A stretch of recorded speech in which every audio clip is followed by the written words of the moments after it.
मातूर कर्णाटक स्थित यही गाँ दुनिया थिबा विरल स्थान मानक मध्यरु गोटिए।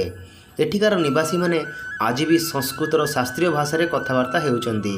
एही गाँ रे पाखापाखि 520 परिवार बास करती। जदि आपण एही गाँ को बुलिबाकु जिबे ताहले आपनकु लागिवो कि आपण चाणक्यकर जुगकु पळै आछंती बोली। एही गाँर लोक माने प्राचीन संस्कृति को आज भी बजाय रखिचंती।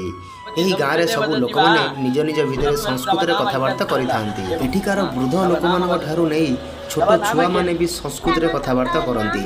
एठिकार स्कूल मानकर भी संस्कृत शिक्षा दिया जाए।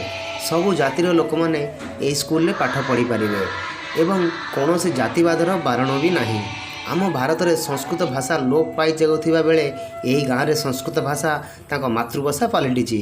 एही गाँर लोक मानकर वेशभूषा पूरा अलगा। एठिकार लोक माने धोती पिंधि थांती। एमानकर वस्त्र पिंधिबार स्टाइल पूरा प्राचीन कालर लोक मानक भलिया। एमाने ब्राह्मण मानक भलिया पछरे जट रखि थांती। एही गाँ को गला परे आपनको लागिवो जेमिति आपण चाणक्यक समयर प्राचीन भारत को पळै आसीचंती।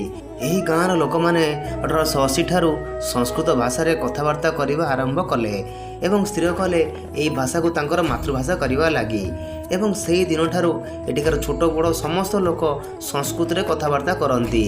एही गाँर लोक मानकर कहिबा अनुसार आग काल काश्मीर ठारू नै कन्याकुमारी एवं नेपाल भी संस्कृत भाषा प्रचलित थिला, किंतु आज यह संपूर्ण भाव में बदली जाइछि।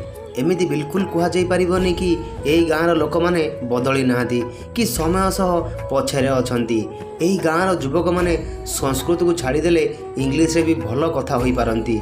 बहुत दूर दूर जगार लोक मैंने यही गाँव लोक मानक देखा लगी आसी थांती। एठिकार परंपरा विषय रे जानिबा लगी आसी थांती। एही गाँव रे गोटे बड़ चांदिनी अछि एवं सेही चांदिनी उपरे वृद्ध लोक माने हाथ में माला धरी संस्कृत मंत्र जाप करि थांती। एठी सबु कार्य परंपरागत होई थाए। एमाने एते मॉडर्न थाई कि भी प्राचीन कालर परंपरा को बजाय रखिचंती। एठी बाहागर भी प्राचीन स्टाइल रे करा जाय थाए। एठी बाहागर पूरा 6 दिन धरी चली थाए। एही गाँर लोक माने सबुले वेद एवं पुराणर चर्चा करि थांती। एठिकार पिला मानकु 10 वर्ष हेला परे तांको वेद पढ़िबा लागि दिया जाय थाए। एठिकार लोक माने बहुत सांस्कृतिक एवं धार्मिक होई थांती। एही गाँव उपरे आपनकर मतामत कमेंट बॉक्स रे जणाइबे। वीडियो पसंद आसिले वीडियो को लाइक करी चैनल को सब्सक्राइब करिवे। ताहले पुणी देखा हबो अन्य एक वीडियो सहित। से पर्यंत नमस्कार, जय जगन्नाथ।